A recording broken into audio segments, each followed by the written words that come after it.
Welcome back to my YouTube channel, Papa Yu TV. Ayan sa araw na to mga idol, nandito tayo sa ating mini library dahil meron tayong ibabalita sa inyo na mas na magandang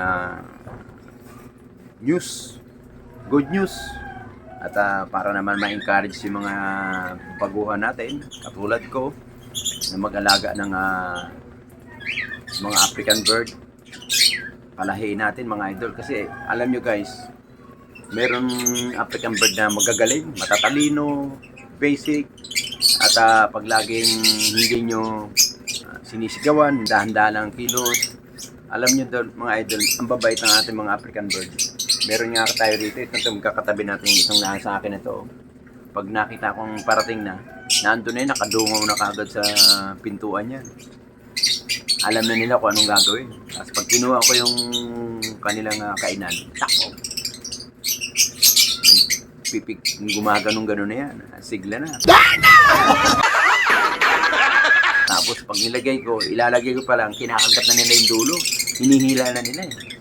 Sinasabi siguro, ilapag mo na, kakain na kami. Galing mga idol. Tuwan-tuwa naman tayo sa ating ginagawa rito. Kahit pa paano na-enjoy tayo. Inspirasyon natin, ating habit. In-encourage ko kayo lahat. Yung mga hindi marunong mag-alaga na kayo.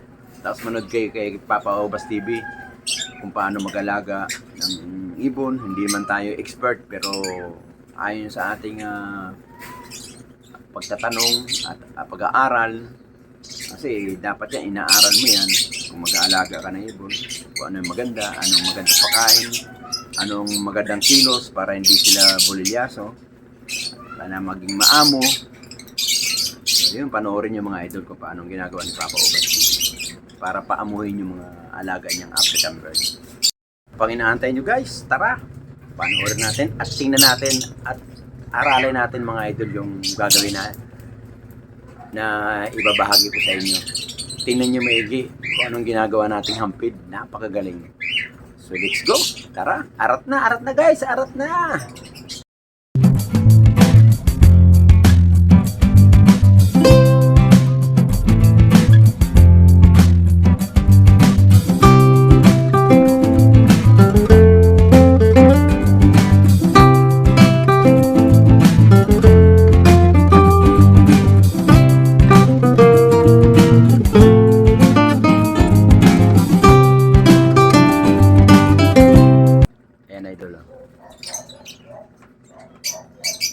Yan yung ating green opaline. Ayan o. Ayan yung bioperso natin sa sulok. Yan naman yun o. Idol talagang pag ilang kain niya na yan. Pagkatapos niya kumain, iipunin niya. Ayun. Susubuan niya ngayon yung ating bioperso. Nandun sa dulo. Ayan idol o. Ayan yung bioperso natin. Ayan o. Ayan. Ayan o. Ayan yung bioperso natin. Tingnan mo guys ha. Talagang pupunta ng green yun. Ayan yung green oh. Ayan yung hampid natin oh. Ayan yung hampid natin, tamo. Oh, ayan idol oh, kita mo naman oh. Oh, sinusubukan niya idol eh. Ang galing nga po siya. Oh. Ayan, siguro sabi nitong ating hampid, kumain ka, naku pag hindi kumain, wala magpapakain sa'yo rito. Ayun oh. Sinusubukan talaga idol eh. Amo, pag yan yumukyok ng miyukyok ng tuka, iniipon niya sa bibig, susubo niya rin sa bioperso natin. Yun yung ating bioperso. Ayun o. Ang ganda kasi ng kulay ganyan natin bioperso eh. Ngayon lang tayo magkakaroon ng ganito eh. Kaya siyempre iniingatan natin. Yung mga magulang niya, nagkaroon na naman ng itlog na 5. Masilan kasi kaya ibinukod ko na idol. Ayan. Masilan yung mga magulang niya kaya hindi siya sinusubuan, minsan inaaway. So ang ginawa ko, ibinalay na natin mga idol para naman masama din sa ating mga, ayun o, ayun idol o.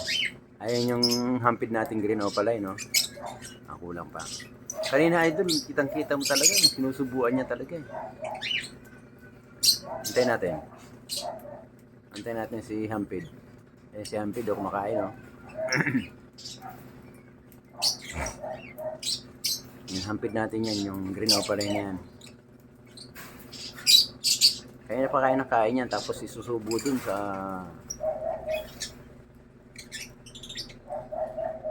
Isusubo dun sa ano, sa... bioperso natin. Galing. Pwede pala mangyari yung ganun, ano? Ngayon lang ako nakita ng ganyan, naka-encounter na ganyan. Na kahit na hindi sila pakainin ng kanilang sariling magulang, meron isang ibon na kaya silang pakainin. Ito, mag-iipon lang yan, idol. Antay-antay lang natin. Mag-iipon yan, tapos yuyug-yug niya yung kanyang ulo para mapunta sa bibig yung kinain niya. Isusubo dun sa bioperso. Yan, isang magandang halimbawa yan mga idol pag hampid yung kanyang mga alaga, ganyan. Marunong silang tumulong. At least may pakinabang. May pakinabang sila, idol. Kasi yung dalawa yan, yung mga bago nating ayun, yung mga bago nating blue opaline na yan, ano sila, idol, eh. Mga inakay din yan, ayun, oh. Yung blue opaline natin, tamo, marunong na kumain, eh. Pati yung puti na yan, yung albino. Yung makain na sila, yun lang talaga yung bioperso. Ayan, ayun, tumutuka, lumapit yung ano. Lumapit yung bioperso. Tingnan natin kung kakain. Ayun, buta mo, oh. Ayan. Parang, oh, marunong kumain, eh. Diba? Ang ganda na ng pagkain nila kasi chick booster, taka may kasamang outgrowth, taka canary plain. Yan ang pinakain ko sa kanila, mga inakay. Hindi ba sila pwede sa ano, canary mix. Yun lang, outgrowth, canary plain, pinaghalo ko, tsaka chick booster. So, nalakas na yan. Tapos may vitamins araw-araw. Ayan guys, yan yung mga bagong baba natin mga idol. Bagong baba ni Papa Yu. Yan, oh. Kaganda, oh. Agila, oh. Mukhang agil, di ba? Maganda mga idol, no? Yan, mga bagong baba ni Papa Ubas TV. So, ayun, nakita nyo na mga idol, no? Ang galing ng ginawa ng hampid natin. Bali, tinutulak para kumain dun sa kainan. Pagkatapos niya subuan, siguro sabi ng ating hampid na, oh, halika, dito ka, kumain ka. Niyaya niya ron. Tinutulak para mapunta ron sa kainan. Kumain siya ng sarili niya. So, yung good news, magagandang na basta talagang alaga talaga mga idol, hampid. Magaling. Bilib ako sa ating green opaline na yan. Hindi natin sasali yan, hindi natin bebenta yan. Ating green opaline na hampid. Alright. Abangan nyo guys yung susunod nating vlog. Abangan nyo guys yung susunod nating vlog kasi mayroon tayong bagong parating. Tinix ako ng kumpare ko na meron siyang yellow face tsaka dilliot. Bibigyan tayo mga idol, kaya abangan nyo yun guys, abangan nyo idol. Meron tayong parating na bagong pares. Ilalagak natin dito para magkaroon tayo maraming lahi na magaganda. Alright. So hanggang dito na lang mga idol. Maraming salamat sa panonood kay Papa Ubas TV. In short, Papa Yu. Busog na yung ating mga alaga. Pag ganyan tahimik sila guys, busog na yan. Busog na yung ating mga alagang mga African bird. Sa tuwing alas 3, alas 4, makakita rin pinakakain ko sila. Kasi yun ang tamang oras para kumain sila. Para bago magdilim, busog na sila. Hahapunan sila sa kanilang mga tungtungan. Dahil sila doon, yung iba, may mga inakay. Pasok na sa loob ng kanilang ano. May dumating man na mga Predator. At least konti na lang natira nun sa kainan nila. Yun ang pinakadabis na pagkain, papakain sa mga ating mga alagang ibon. Huwag yung panay yung pakain para kami nagpakain, ilagay natin sa oras. Kailangan alas 3 to 4, kailangan saka natin sila pakakainin. Alagaan lang natin sa tubig mga idol, tubig. Tuwing tanghali, aakyat ka, kailangan bistahin mo kung may tubig. Pag wala, lagyan mo. Ganyan na mga idol. Tapos yung ating mga in-order na mga cattle bone, hindi pa, hopefully itong Sunday darating na ating mga cattle bone na in-order. Nagkakahirapan sa cattle bone kung hindi nyo natatanong yung ating mga ano dito, nagkaubusan na eh.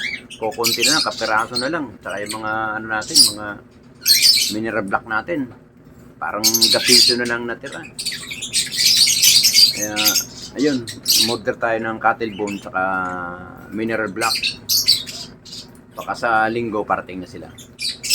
So hanggang dito lang mga idol, maraming salamat sa panonood. Kaya Papa Yu, abangan nyo yung susunod na ating vlog. Mag-ingat po lahat. Laging manalangin kay Lord. Sana gabayan tayo sa ating pang-araw-araw na gawain. At huwag kalimutan magdasal. At ingat kayo mga idol. Ingat po. Maraming salamat. Hanggang dito lang. Salamat po. Bye-bye. Thank you sa panonood. Thank you. Salamat, Okay, thank you. Every time we say goodbye, baby, it hurts. When the sun goes down and the